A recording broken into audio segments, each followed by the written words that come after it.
본 방송에서 제공하는 투자 정보는 투자 판단에 대한 조언입니다. 방송에서 제공하는 주식의 가치, 가격 상승 및 하락에 대해서는 방송사에서 보장하지 않습니다. 안녕하세요. 오늘장 내일장의 권민정입니다. 오늘 우리나라 지수 굉장히 선방하는 흐름 보여주고 있습니다. 어제자 미국 증시가 하락을 했음에도 불구하고 국내 증시 하방 압력 버텨주는 모습인데요. 금요일에 코스피, 홍콩 항생 증시가 급등하면서 국내 증시도 조금씩 회복해가는 모습입니다. 코스피는 개인과 외국인이 순매수를 하면서 상승세 계속해서 보여주고 있는 상황이고요. 현재 코스닥은 외국인과 기관이 강한 매도세를 보이고 있지만 하락폭 줄여나가는 상황입니다. 영국의 파운드와 약세가 달러 강세로 이어져서 원달러 환율도 1,427원까지 상승을 하기도 했고요. 중국의 정저우가 봉쇄 소식이 나와주면서 아이폰 생산이 줄어들 것으로 예상이 됩니다. 아이폰 국내 관련주들 오늘 영향을 받을 것으로 예상이 되는 상황입니다. 오후장에서는 이러한 이슈들 꼼꼼히 체크해 가면서 시장 대응 전략 전해드리도록 하겠습니다. 저희 방송 유튜브로도 시청하실 수가 있는데요. 유튜브 검색창에 서울경제TV라고 검색해 주시면 실시간 스트리밍 방송으로 시청하실 수 있으시니까요. 많은 관심 부탁드리겠습니다. 본 방송에서 제공해드리는 정보는 투자 판단을 위한 조언일 뿐 해당 주식의 가치와 수익률을 보장해드리진 않습니다. 그리고 서울경제TV와 서울경제신문은 당사의 브랜드입니다. 서울경제증권TV와 서울경제TV 손실복구팀과는 무관하며 기타 유사 명칭에 주의하시길 바라겠습니다. 11월 4일 금요일입니다. 오늘장 내일장 본격적으로 출발하겠습니다.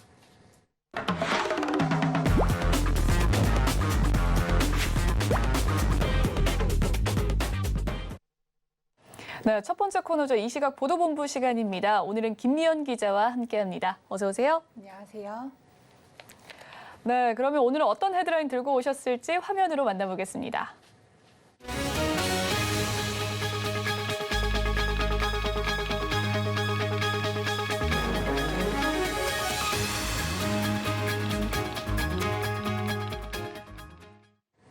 네, 국내외 경제의 여건의 악화로 인해서 벤처 투자가 크게 위축되고 있는 상황이라고 합니다. 그래서 오늘 정부가 이 벤처 투자 이 활성화를 위해서 여러 대책을 내놓았다고 하는데요. 어떤 내용인지 자세하게 살펴봐 주시죠. 네, 오늘 중소벤처기업부는 비상경제관계장관회의를 열고 역동적 벤처 투자 생태계 조성 방안을 발표했습니다.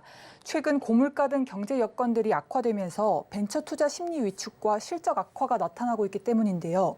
활성화 방안의 핵심은 스타트업의 성장 자금이 안정적으로 공급되도록 하는 겁니다. 이를 위해 정부는 최근 5년간 연평균 6조 원대였던 벤처 펀드 규모를 오는 2026년까지 연평균 8조 원대로 확대하기로 했습니다. 네, 스타트업 성장을 위해서 연평균 6조였던 이 자금을 8조 원대까지 확대를 하기로 했다고 하는데 구체적인 전략도 나왔다고요? 네, 맞습니다. 총 4가지 방안으로 정리할 수 있는데요. 우선 중기부는 벤처 투자를 촉진하기 위해 신속한 투자 집행으로 목표율을 달성한 벤처펀드 운용사에게 인센티브를 제공하기로 했습니다.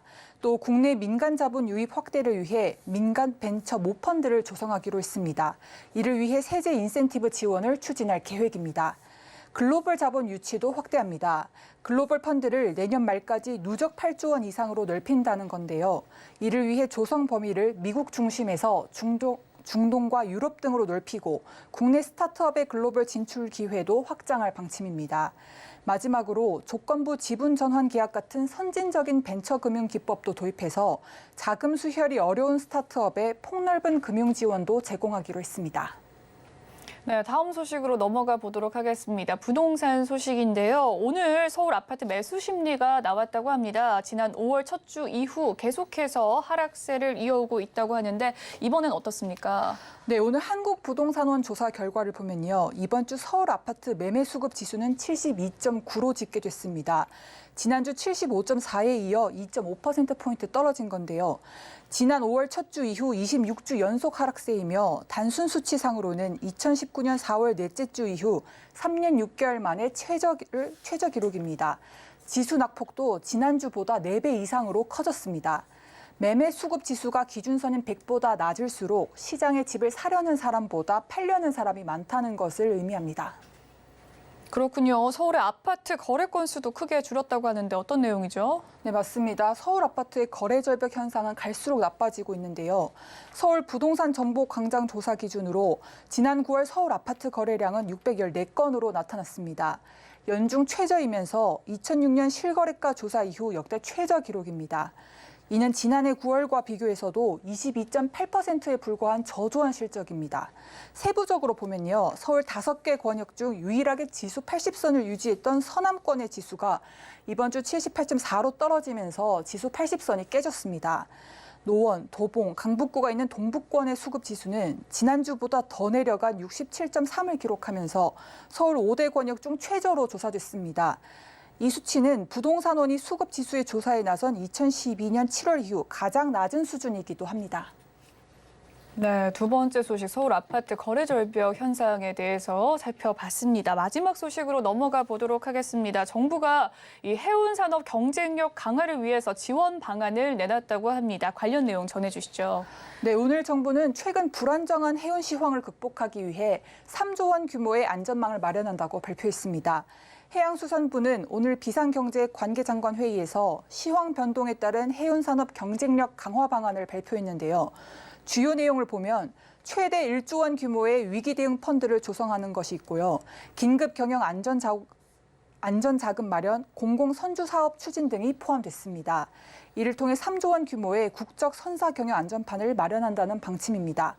해양수산부는 이런 방안들을 통해 2027년까지 해운산업 매출액 58조 원, 국적 선대 1억 2천만 톤을 달성하겠다고 밝혔습니다. 네, 정부가 이렇게까지 경영 지원 방안들을 내놓은 건 아무래도 이 해운 산업이 위기 진단 때문으로 보여지는데 구체적으로 현재 해운 산업 어떤 상황입니까? 네, 세계 경기 둔화로 최근 컨테이너 운임은 연초 고점 대비 70% 가까이 하락한 상황입니다.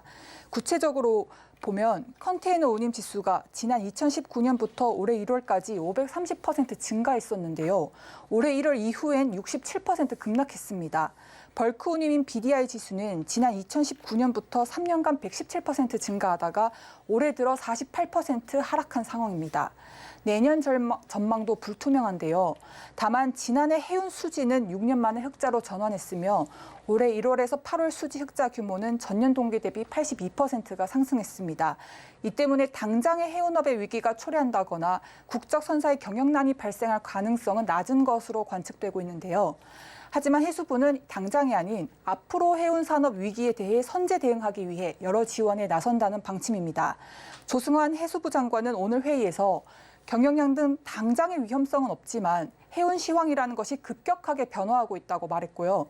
이어서 그런 상황 속에서 한진 사태 재발 등을 막기 위해 정부가 선제 대응하겠다는 의미라고 설명했습니다.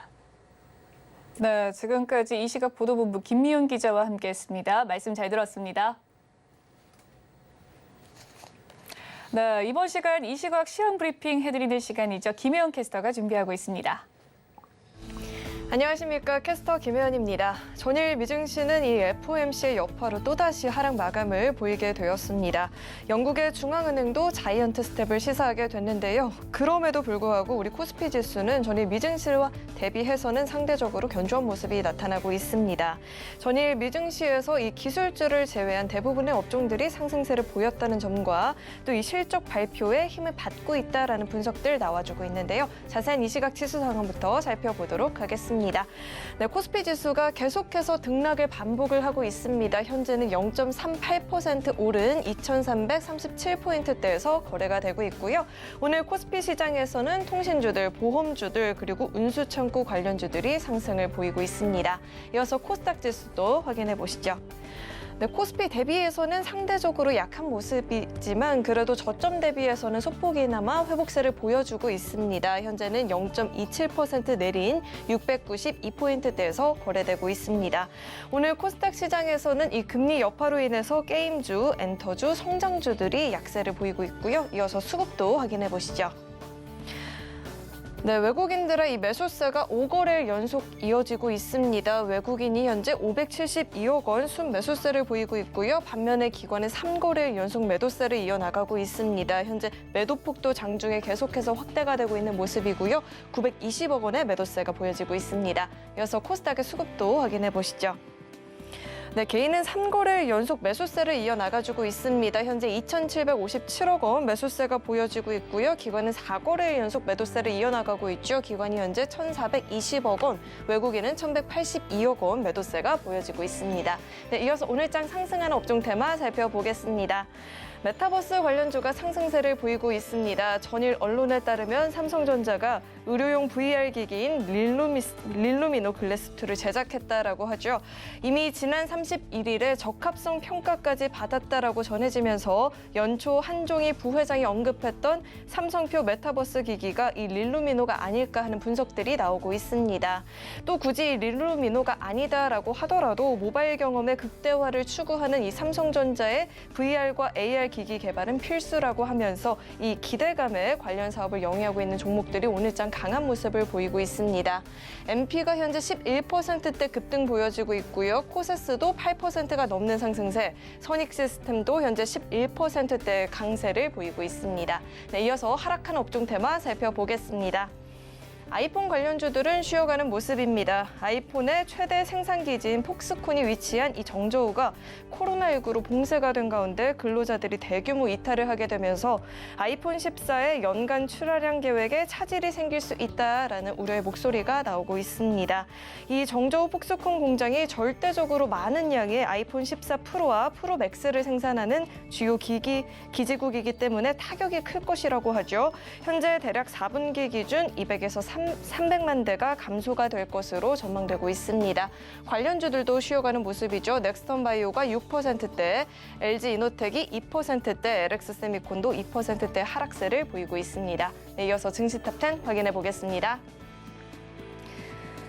네, 삼성전자와 SK하이닉스가 오늘 강보합권 속에서 큰 움직임을 가져가진 않고 있습니다. 미국의 중간 선거를 앞두고 대중 견제 정책이 앞으로 더 심화될 것으로 전망이 되고 있는 만큼 아직은 경계 심리가 큰 것으로 풀이되고 있습니다.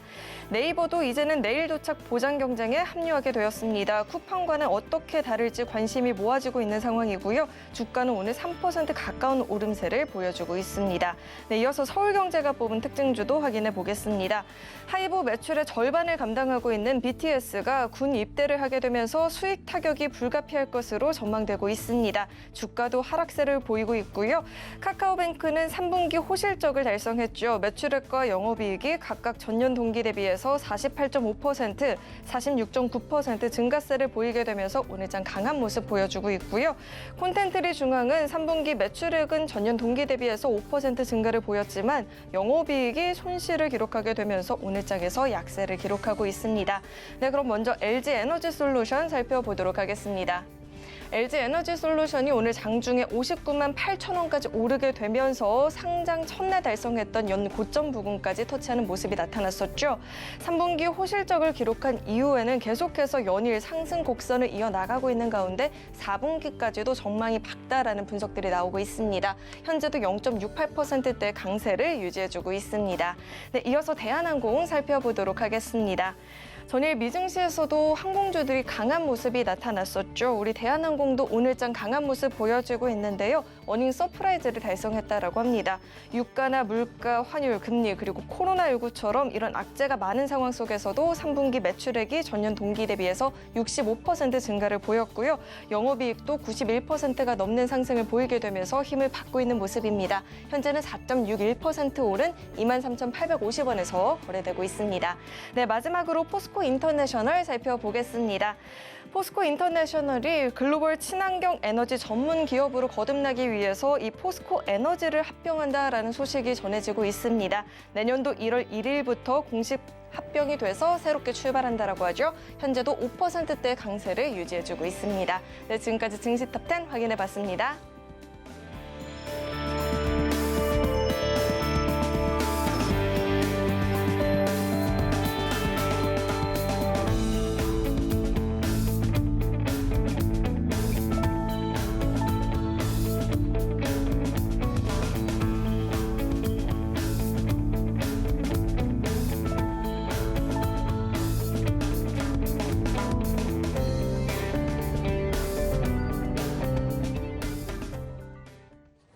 이번 시간은 외국인과 기관의 수급 상황 살펴보는 수급 포착 시간으로 넘어가 보도록 하겠습니다. 앞서 확인한 현재 수급 상황 객장 연결해서 자세한 이야기 들어보도록 할 텐데요.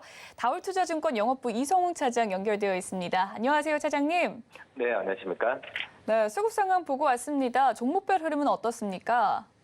오늘 종목들이 좀 겹치는 게 좀 많은 그런 현재 상황이라고 좀 볼 수 있겠는데, 우선 첫 번째로 이제 종목별 봤을 때도 카카오뱅크에 오늘 그 수급이 좀 눈에 띄는 모습 나타나지고 있는데요.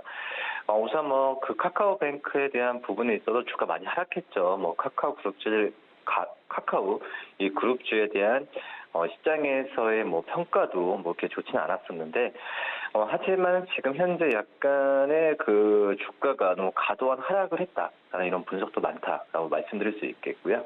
특히 이제 카카오뱅크에 대한 그 사업 구조를 봤을 때도 이 뱅킹 서비스, 특히 개인 사업자 위주로 좀 하고 있죠.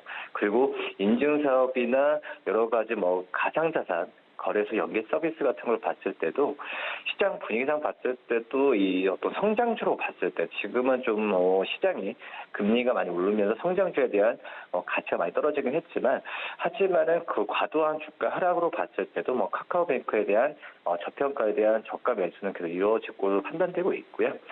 증권사 같은 경우도 목표 주가를 좀 내리고 있긴 하지만 이 과도한 좀 주가에 대한 우려감이 좀 목표 주가도 그렇고 있지 않았나라고 판단되고 있고, 그럴 때 오늘 약간의 저가 어떤 매수세가 들어왔을 때는 좀 관심 있게 봐야 되지 않을까라고 판단되고요.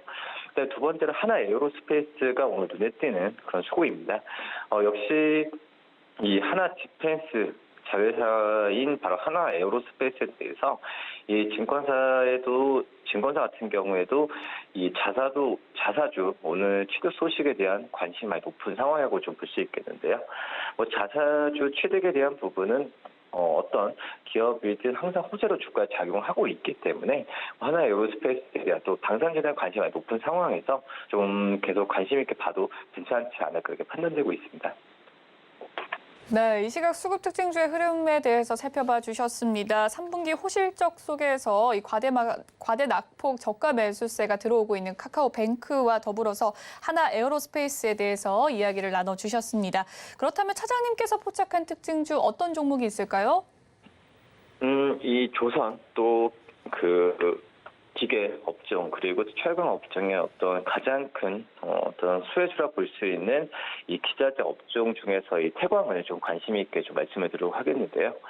이 태광 같은 경우에 지금 제 3분기 실적도 그렇고 올해 실적 같은 경우에도 예상치 대비해서 점점 높아지고 있는 한 달 전에 추정치 대비해서 높아지고 있는 현재 그 모습을 볼 수 있겠고요. 그렇기 때문에 이 태광 어제도 증권사도 긍정적인 전망을 내렸었고, 이거에 대한 시장에서의 평가도 이 수급을 본다고 하더라도 잘 이루어지고 있지 않나 이렇게 좀 판단되고 있습니다. 우선 유가 같은 급등하면서 에너지 밸류 체인이죠. 현재 세계적으로 본다고 하더라도, 글로벌적으로 본다고 하더라도 밸류 체인에서 큰 변화가 나타나고 있는 상황이라고 좀 볼 수 있겠는데, 플랜트 발주, 이게 중동과 북미를 중심으로 지금 재개되고 있는 상황입니다. 그런 점에서 봤을 때는 친환경 에너지 수요에 대한 확대가 이루어지는 걸 또 결부시켰을 때는 이 태광의 이 기자재 쪽에서의 수주는 계속 일어날 가능성이 크다라고 좀 판단되고 있고요. 지금 현재 본다고 하더라도 3분기가 원래 약간 비수기죠. 하지만 700억 정도의 수주를 달성했고 4분기에도 이런 수주에 대한 그 금액은 비슷하게 이루어지지 않을까라고 판단되고 있습니다. 저는 현재 가격도 저는 굉장히 메리트가 있다고 판단되고 있고요. 매수가는 17,600원, 목표가는 19,000원, 손절가는 16,000원 말씀드립니다. 네, 오늘 이성웅 차장의 포착 특징주는 태광이었고요. 그에 따른 투자 전략까지 살펴봤습니다. 지금까지 다올투자증권 영업부 이성웅 차장과 함께했습니다. 말씀 잘 들었습니다. 네, 감사합니다. 네, 오늘 시장을 주도하는 업종과 이슈에 대해서 심층 분석해보는 마켓 로드맵 시간으로 넘어가 보도록 하겠습니다. 오늘은 바로자산운영의 윤정식 이사님 연결되어 있습니다. 안녕하세요, 이사님. 네, 안녕하세요. 네, 오늘 이야기 나눠볼 이야기는 시총 10조 이상 기업들이 급감한 내용들입니다. 시총 10조 클럽의 거대한 판도 변화가 감지가 됐는데요. 이 전일 종가 기준에 카카오뱅크와 크래프톤 등 이 3분의 1 규모 가량이 10조 클럽에서 명단이 빠졌습니다. 그 명단 중에 성장주가 유독 이름이 많이 올라와 있었는데 어떤 내용인지 자세하게 살펴봐 주시죠. 네, 이 시가총액의 변화가 많이 일어났죠. 전체적으로는 좀 많이 떨어진 기업들이 훨씬 좀 많은 상황이고요. 이 금년 초부터 뭐 작년 하반기부터 주가가 조금씩 조정이 나오긴 했지만 금년에 22년에 주가가 굉장히 크게 조정이 나오는 모습들이 보여졌죠. 그러면서 시가총액의 격변이 한번 일어났습니다. 전체적으로 지수가 2,000선에서 3,000선대로 올라갈 때는 순위가 그렇게 많이 안 바뀌었거든요. 물론 뭐 카카오 그룹주가 상당히 많이 등장을 하면서 좋은 모습을 보여주긴 했지만 순위가 많이 바뀌지 않았는데 이번에 떨어질 때는 이 시총이 하락할 때는 상당히 많이 순서가 바뀌는 그런 모습들이 많이 나타났습니다.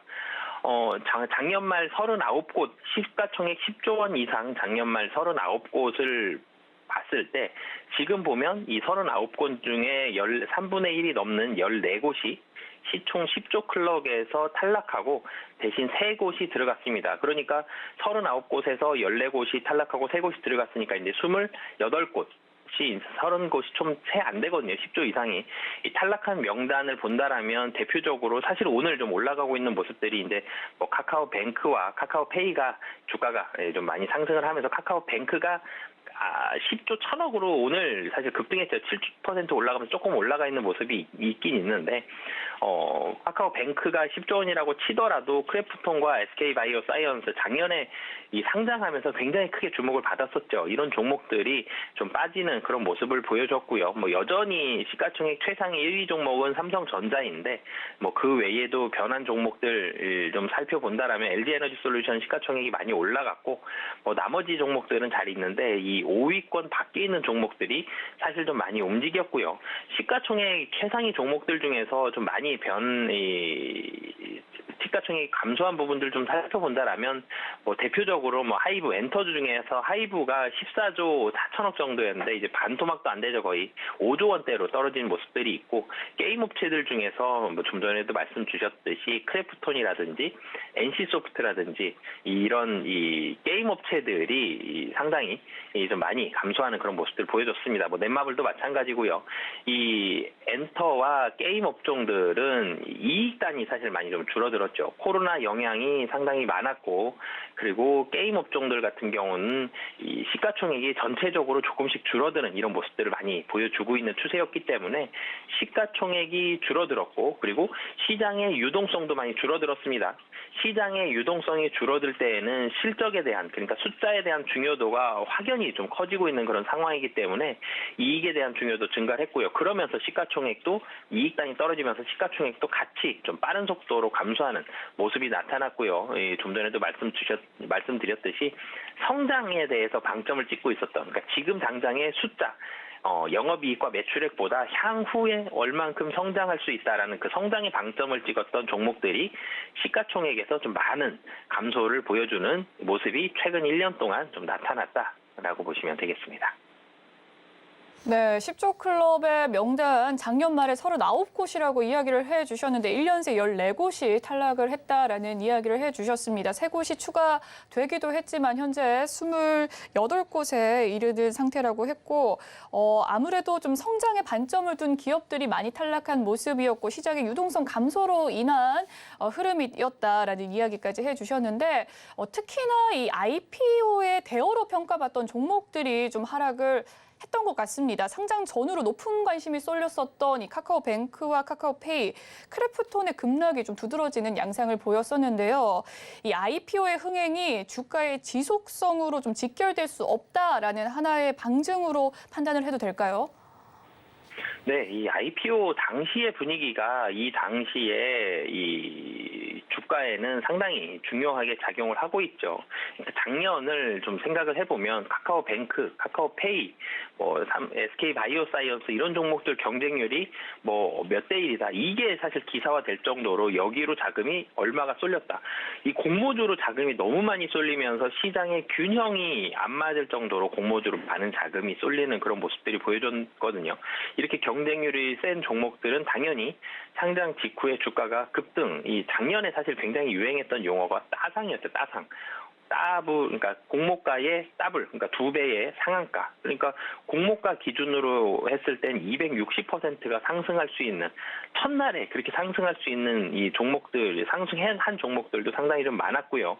그리고 이 상승했을 때 당시의 분위기가 성장주를 상당히 중요하게 여기는 그런 분위기였기 때문에 이런 종목들 주목을 많이 받았었는데요. 그러니까 IPO 같은 경우는 IPO 당시의 시장 분위기가 굉장히 중요하다. 그렇게 주가가 많이 작용한다라고 보시면 되겠고요. 하지만 IPO 이후에는 역시 주식의 기본이죠. 실적으로 좀 많이 돌아오게 됩니다. 특히나 더 지금의 이런 유동성이 상당히 부족해지고 있는, 유동성이 줄어들고 있는 상황에는 실적에 대한 중요성이 훨씬 더 커지기 때문에 작년은 유동성이 굉장히 풍부했죠. 유동성이 풍부했을 때는 성장에 방점을 많이 찍어줬지만 유동성이 부족해지면서는 점점 실적에 방점을 많이 찍기 때문에 이제는 실적으로 분위기가, 시장 분위기도 많이 바뀌었고요. 상장 이후에는 실적에 대한 중요성도 더 많이 커지기 때문에 이제는 IPO 흥행 같은 경우는 최근에는 IPO 자체를 미루는 기업들도 상당히 많이 나왔죠. 시장의 분위기보다는 실적에 방점을 찍는 분위기로 많이 바뀌었다라고 보시면 되겠습니다. 네, IPO의 대여에 대한 이야기들 해주셨습니다. 흥행 여부는 시장의 유동성과 분위기가 좀 중요한 상황 속에서 최근의 흐름은 실적과 또 주도주가 트렌드가 되었다라는 이야기를 해주셨습니다. 한편 10조 클럽에서 새롭게 이름을 올린 곳 3곳이 있었죠. LG 에너지 솔루션과 고려 아연 그리고 S-오일이 이름을 올렸습니다. 2차 전지 배터리가 좀 부각받는 모습이기도 했는데 역시나 2차 전지 섹터가 투자의 안전초로 계속해서 좀 작용할 것이라고 보시나요? 당분간은 대안이 좀 부족한 것 같습니다. 이 외국인이 국내 증시를 사고 있는 추세죠. 국내 증시에 좋은 종목이 있어서 살 수도 있지만 환율에 대한 영향이 굉장히 큽니다. 1,400원 이상에서 환율이 지금 움직이고 있는데 여기서 더 커지지는 않고 있는 상황이죠. 달러의 강세가 굉장히 많이 주춤해졌습니다. 외국인들이 국내 시장을 바라봤을 때는 1,400원 이하로 떨어질 것이다라는 이 컨센서스가 훨씬 강하거든요. 그러면 지수가 오르지 않더라도 환율에서의 환차익을 봤을 때 한 10% 정도 충분히 볼 수 있는 상황이다. 이런 매력이 분명히 있는 상황인데 외국인이 그래서 오늘 같은 경우도 국내 시장을 매수를 하고 있습니다. 국내 시장을 매수를 할 때 이 시가총액이 가장 큰 게 전기전자 섹터죠. 전기전자 섹터를 갔을 때 삼성전자와 SK 하이닉스를 딱 매수하려고 했는데 지금은 이제 내년에 언제쯤 실적이 반등하겠다. 2분기 정도 낸드 가격, 디램 가격이 좀 더 상승할 것으로 예상이 된다. 이러면서 3분기 실적 부진하지만 주가는 어느 정도 바닥을 찍는 모습은 보여주지만 이 반도체, 지금 당장의 실적이 안 좋은 반도체보다 삼성전자 바로 아래에 있는 LG 에너지 솔루션 보니 매출액과 영업이익이 성장을 하고 있거든요. 그리고 SK 하이닉스에서 두 칸 내려와서 보니까 삼성 SDI도 매출액과 영업이익이 성장을 하고 있습니다. 그리고 그 외에 2차 전지 소재 업종이라든지 그리고 SK온을 가지고 있는 SK이노베이션까지 본다라면 실적이 성장하고 있는 섹터들이, 종목들이 시총 상위주 중에 있거든요. 그래서 외국인들이 다른 종목들에 대한 대안의 성격도 분명히 2차 전지 안에 있었고요. 그리고 2차 전지 같은 경우는 산업의 성장이 확실하게 좀 이루어지고 있습니다.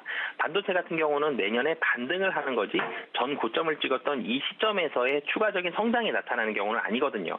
그렇기 때문에 산업의 성장성도 매력적이고 그 외에 종목들에 대한 대안적인 성격으로서도 2차 전지가 매력이 부각이 되고 있고요. 산업이 성장이 되는 섹터들을 지금 투자자들, 외국인과 기관이 상당히 관심을 많이 갖고 있는데 2차 전지 외에 좀 살펴본다라면 원전이라든지 태양광이라든지 방산 같은 경우는 국내에서의 산업의 성장이 이루어지고 있습니다. 근데 단점이 있죠. 시가총액이 크지가 않습니다. 시가총액이 작기 때문에 이 다른 전기전자 섹터의 다른 종목들보다는 시가총액이 좀 작기 때문에 다른 이 지수 자체로의 확산은 영향력은 좀 제한적이고요. 하지만 2차 전지 같은 경우는 굉장히 시가총액이 커서 시장의 영향이 상당히 크다라는 부분들. 그래서 반도체가 반등이 확실해지는 그 시점이 될 때까지는 당분간은 2차 전지의 주도 섹터로서의 역할은 계속될 가능성이 높다라고 보여집니다. 네, 아무래도 강달러 영향 속에서 이 환율 영향이 큰 2차 전지 여전히 좀 주도주로 계속해서 작용할 것이다라는 이야기를 해주셨습니다. 반도체가 회복할 때까지는 좀 주도할 것이라고 이야기를 해주셨는데 미증시 상황도 한번 살펴볼까요? 특히나 아마존 살펴보면 2020년 이후에 처음으로 1조 클럽에서 빠지게 되었습니다. 그 배경으로는 역시나 실적의 리스크 자리하고 있는 상황인데요. 이 향후 미증시는 물론이고 이 우량주까지 좀 주가의 급격한 파동이 일 가능성 여전히 큰 상황일까요? 네, 우선은 미국 증시 같은 경우 본다면 최근에 가장 크게 뉴스에 많이 나왔던 게 아마존이 1조 클럽에서 좀 탈락하는 모습이었죠. 시가총액이 1조 달러 넘는 기업을 1조 클럽으로 미국에서 부르고 있었는데 아마존이 2020년 4월 이후 거의 한 3년 가까운 시간이 흘렀는데 그러면서 이 아마존이 1조 클럽에서 탈락하는 모습을 보여줬습니다. 아마존 같은 경우는 지난달 27일 발표했었죠. 이 실적 부진에 대한 부분, 시장 전망치를 매출액이 좀 밑돌았고요. 그리고 4분기에 대한 전망치는 시장 예상을 더 많이 밑도는 모습을 보여줬습니다. 특히 이 캐시카우로 꼽혔던 이 클라우드 사업이 둔화가 되는 모습이 시장 투자자들에게 이 실망감을 주면서 아마존 계속적으로 최근에 좀 하락을 하고 있죠. 작년 말 1조 클럽을 살펴본다라면 애플과 마이크로소프트 그리고 알파벳, 아마존, 테슬라 같은 기업들이 있는데 그중에서 지금 남아있는 게 애플과 마이크로소프트, 알파벳 이 세 기업이거든요. 이 세 기업밖에 남아있지 않은 상황에서 최근에도 애플과 마이크로소프트, 알파벳도 이 남은 세 기업도 주가가 좀 부진한 모습들 많이 보여주고 있습니다. 이 전체적으로 빅테크 기업들 지금 실적이 굉장히 중요해진다라고 말씀을 드렸는데 실적이 좀 잘 나오지 않기 때문에 미국 시장에서 특히 이 빅테크 기업들 1조 클럽에 이 종목들이 들어있는 나스닥 시장의 하락폭이 좀 더 큰 이유가 있고요. 그러면서 시장이 상당히 많이 떨어지고 있는 그런 모습들 보여줬습니다. 하지만 여기서 그러면 크게 한 번 또 변화가 일어나느냐? 그럴 가능성은 좀 낮아 보입니다. 왜 그러냐면 실적이 좋지 않다. 그래서 주가가 하락하고 있는데 상당 부분을 이미 기반영을 했거든요. 추가적으로 좀 더 떨어질 수는 있겠지만 지금 떨어진 것보다는 현저히 작은 비중으로 하락할 가능성이 높아 보입니다. 그렇기 때문에 큰 변화는 일어날 가능성은 좀 낮아 보이고요. 이 급격한 파동보다는 소폭의 조정 정도의 가능성이 남아 있다라고 보시면 되겠습니다. 네, 이렇게 한국과 미국의 이 우량주 주가 감소폭이 좀 확대되는 과정 속에서 투자 전략이 있다면 어떤 투자 전략 가져가야 될까요? 짧게 말씀해 주시면 감사하겠습니다. 우선 유동성이 부족해진 상황에서는 실적에 방점 많이 찍으셔야 되고요. 하지만 오늘처럼 페이와 카카오페이, 카카오뱅크처럼 이제 상승할 수 있습니다. 워낙 많이 반영이 됐고 실적이 개선이 되는 종목들을 보여준다면 이런 종목들로는 일부 들어가셔도 좋을 것 같고요. 하지만 성장주의 본격 반등은 금리 인상이 멈추는 시기가 확정됐을 때 이때부터는 성장주의 반등이 가능하기 때문에 투자 시점을 이때로 잡으시면 좋을 것 같습니다. 네, 지금까지 바로자산 운영의 윤정식 이사님과 이야기 나눠봤습니다. 오늘 말씀 감사합니다. 네, 감사합니다.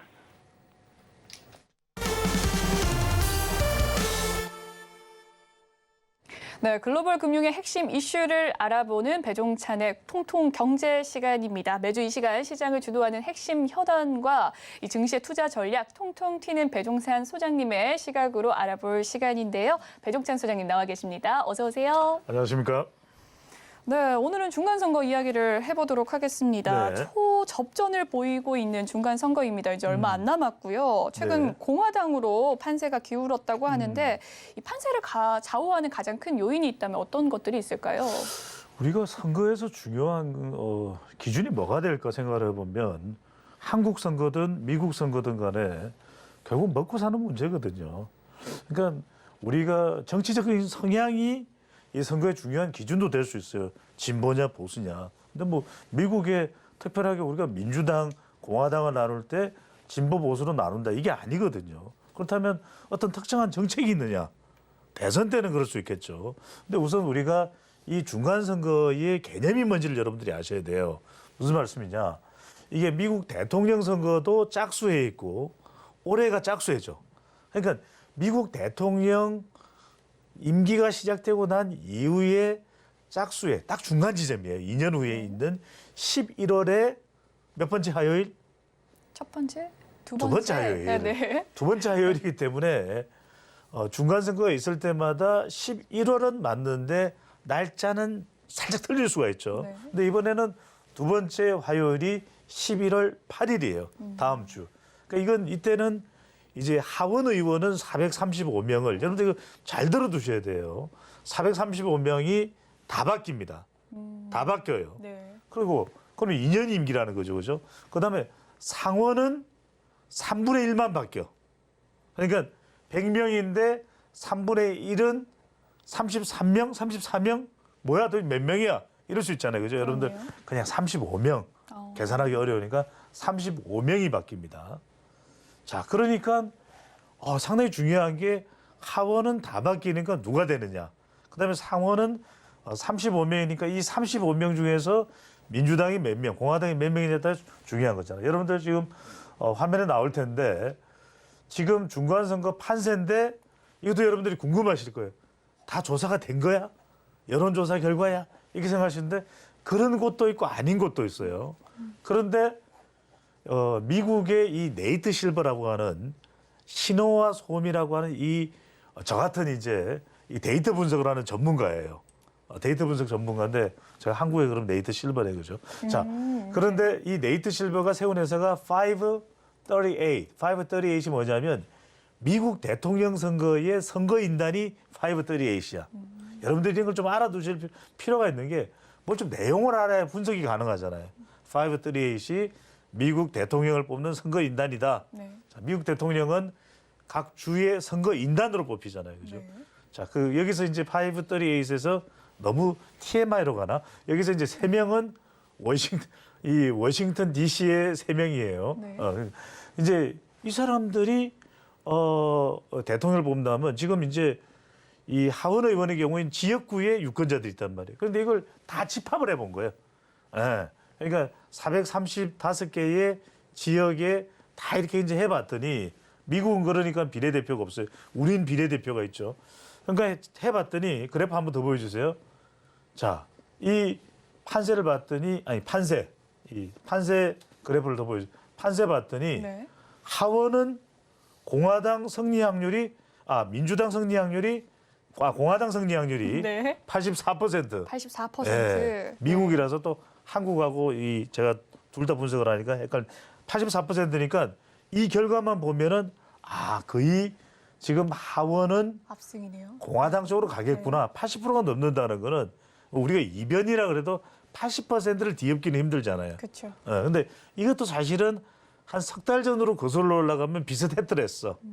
그때는 왜냐하면 조금 바이든 대통령의 힘을 실어주자 이런 게 있었었고 또 하나 뭐냐면 최근에 한 2달 전까지만 해도 미국의 낙태, 임신 중단법을 지지하는 데가 어디냐면 더불어민주당이에요.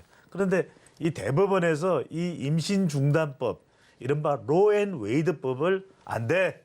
이제 낙태하면 안 돼. 이렇게 이제 보수적으로 가버리니까 민주당 지지층들이 결집을 했어요. 중간 선거는 우리가 결집을 해야지. 네. 그랬는데 복병이 나타났어. 그게 뭐예요? 인플레인가요? 이게 핵심입니다. 물가. 네. 그렇죠. 인플레하고 유가. 미국 사람들은 어디를 가더라도 차가 있어야 돼. 그렇죠. 미국은 심지어는 강아지도 차가 있다는 이야기를 해요.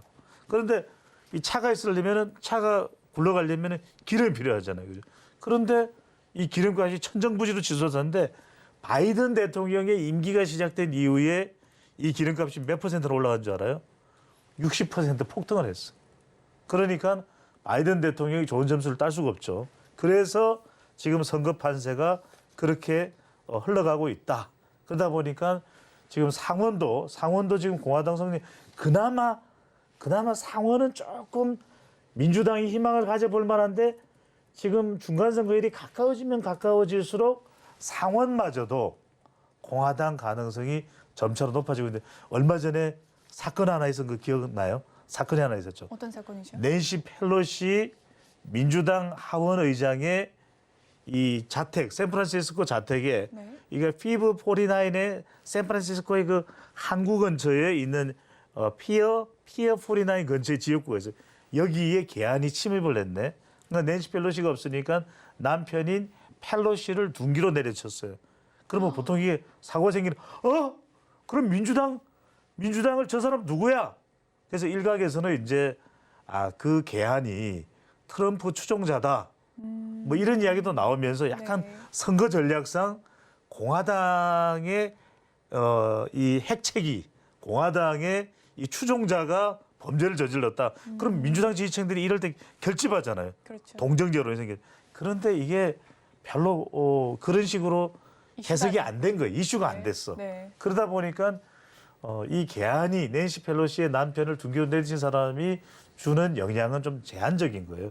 그래서 지금 상태로라면 우리가 다음 주 이 시간에도 분석을 하겠지만 민주당 아닌 공화당 쪽으로 판세가 흘러가고 있는 것이죠. 네, 중간 선거가 이제 나흘 앞으로 다가왔습니다. 이 하원에서는 특히나 좀 공화당이 우세한 상황이라고 이야기를 해주셨고 상원 또한 박빙이긴 하지만 이 민주당보다는 지금 공화당의 판세가 좀 가 있는 상황이라고 이야기를 해주셨는데 앞서 더불어민주당 아니고 민주당이겠죠. 네. 그렇죠. 중간 선거 결과에 따라서 또 2차 전지와 태양광 요즘 시세를 분출한 업종들인데 이 업종들이 또 제동이 걸릴 가능성 또한 제기가 되고 있다고 합니다. 그렇죠. 이 양당 승리 시나리오별로 좀 국내 관련 업종에 어떤 변화가 생길까요? 자, 우선 결론을 말씀드리면 저는 적신호가 켜질 가능성이 높다. IRA 인플레이션 리덕션 액트 이 법안과 관련되는 우리 사업이 2차 전지 그리고 반도체 바이오 쪽이에요. 그러니까 미국에서 이 인플레이션 감축 법안이 이른바 친환경 이 탄소 중립과 관련된 업종에 대해서 지원을 해주는 겁니다. 누구를? 미국 기업을. 그런데 우리도 미국에 공장을 짓고 있고 그 공장이 완성되기 전에는 그래도 우리가 미국에 얼마나 기여를 해왔는데 우리 좀 신경 써달라 이야기를 했는데 방금 전에 판세 분석을 해드렸듯이 이렇게 공화당이 하원과 상원을 다 싹쓸이를 하게 되면은 자 공화당 생각하면 여러분들 트럼프 전 대통령 때 어떤 거 생각하면 돼요? MAGA, 마가. MAGA 뭐예요? Make America Great Again. 이건 레이건 대통령 때부터의 공화당의 정책이에요. 무슨 이야기냐? 공화당은 미국 중심, 미국 우선이에요. 그런데 자 공화당이 하원과 상원을 다 싹쓸이했다. 그럼 한국 기업 신경 쓴다 안 쓴다? 안 쓴다. 안 쓰죠. 네. 그러니까 지금의 시나리오 대로라면 상당히 우리 이 IRA 관련 기업들이 타격을 받을 수밖에 없다. 아니 저도 우리 시청자분들에게 좀 낙관적인 소식을 전해드리고 싶죠. 하지만 우리가 시장을 냉철하게 이 정세를 분석하면 안 하면 안 되는 거예요. 자, 오늘 우리가 자료를 많이 준비했는데 역시 서울경제 다릅니다. 상원 격전지 지도를 좀 보여주세요. 지도를 보여주시면 이게 여러분들 이 중간 선거가 왜 중간에 있겠어요? 대통령의 이 평가 성격이 강해요. 중간 심판 성격이 강해요. 중간 평가인데 자, 이 지도에 여러분들 오른쪽 표현에 보면 펜실베이니아가 공화당이죠. 그다음에 조지아가 현재 상원 의원의 소속 정당이 민주당인데 지난 대선에서 이 펜실베이니아와 조지아를 뭐라고 얘기한다? 경합주라고 얘기를 하죠. 이 경합주에서 다 이겨버린 사람이 누구다? 바위를 든 사람이죠. 바이든. 네. 네. 그러니까 얼마나 대단한 사람이에요. 여러분들 대단한 사람이 대단해요. 미국 지금 최고령 대통령이에요. 그런데 지금 인기가 없어. 유가는 올라가. 지금 그러다 보니까 조지아주랑 펜실베니아주가 다 흔들흔들해요. 다 공화당 쪽으로 공화당이 이미 있는 주도 있고 공화당 쪽으로 넘어갈 가능성이 높은데 조지아는 여러분들이 아시다시피 뭐가 있어요? 우리 현대차가 있잖아요. 기아차가 있잖아요. 그러니까 여기는 IRA 이제 혜택을 봐야 되는데 그거를 대신 대변을 해줄 수 있는 사람이 조지아주의 상원 의원인데 이 사람이 떨어져 버리면 IRA 법에 대해서 우리를 대변해 줄 수가 없는 거잖아요. 네. 그래서 우리가 우리 투자자들, 우리 개인 투자자분들이 물론 2차 전지는 IRA 법이든 아니든 우리에겐 상당히 앞으로 장밋빛 전망이 있는 업종입니다. 반도체도 마찬가지. 근데 지금 랜드 가격도 많이 내려갔죠. 그리고 지금 반도체 이 메모리 반도체는 지금 가격이 안 좋단 말이에요. 왜? 수요가 끊겼으니까. 컴퓨터를 자꾸 사대야 랜드 플래시도 그렇고 지금 메모리 반도체가 가격이 올라갈 텐데 우리 이런 수요 자체가 대폭 늘어나지 않다 보니까 그것이 우리 반도체 필라델피아 지수도 그렇고 그렇게 타격을 받을 수밖에 없다라는 거 여러분들이 좀 확인을 꼭 염두에 두실 필요가 있겠습니다.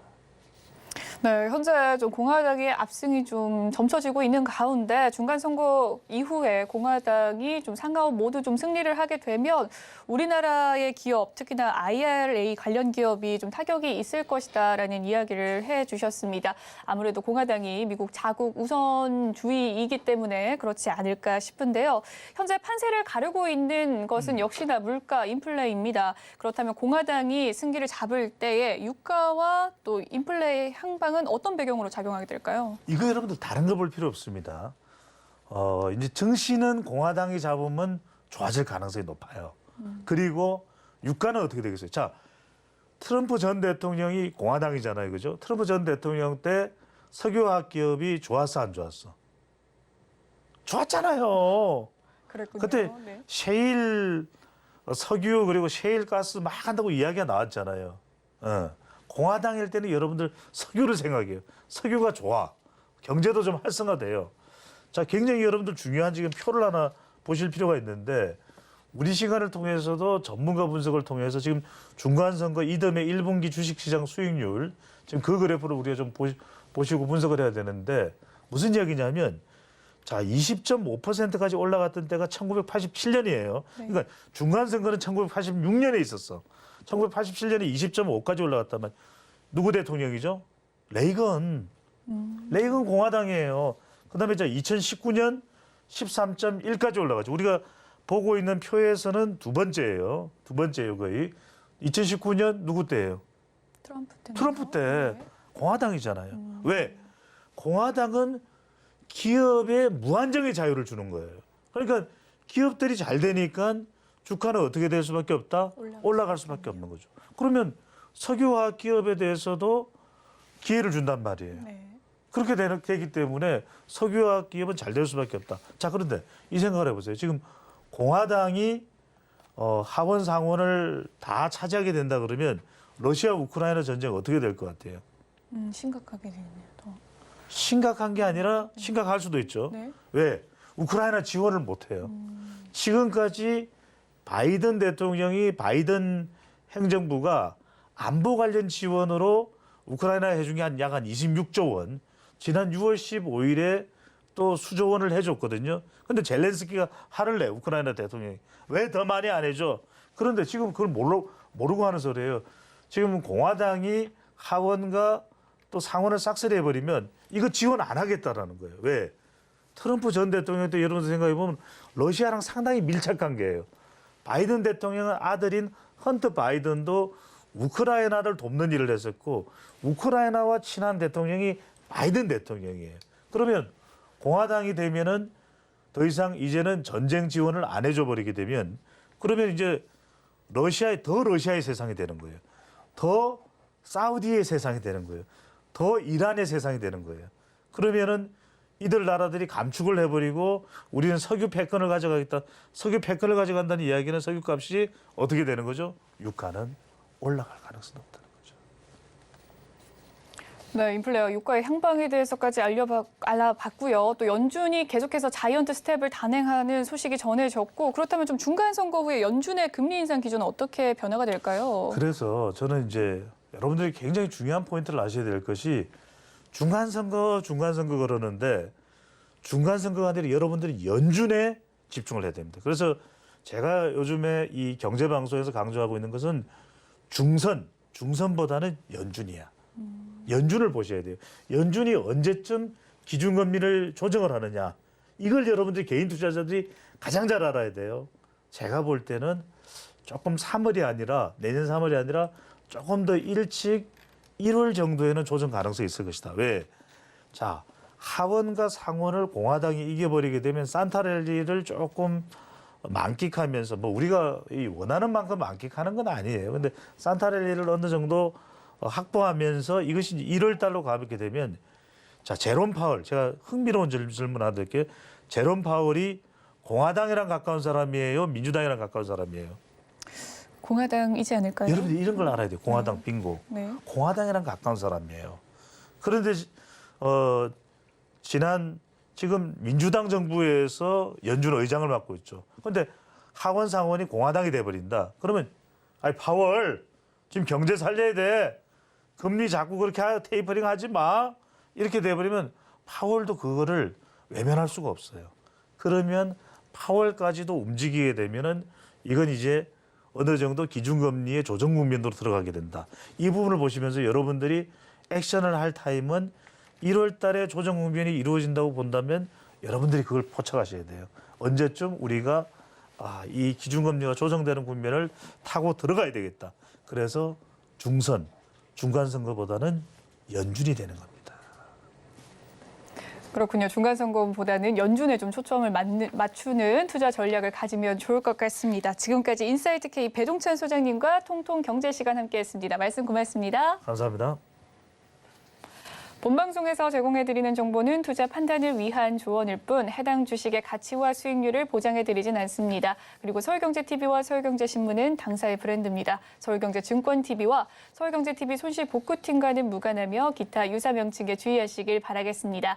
오늘 준비한 소식은 여기까지고요. 잠시 후 마감 임박 60분의 승부도 많은 시청 부탁드리겠습니다. 저희는 주말 잘 보내시고 저희는 다음 주 월요일 2시 생방송으로 찾아뵐게요. 시청해주신 여러분 고맙습니다.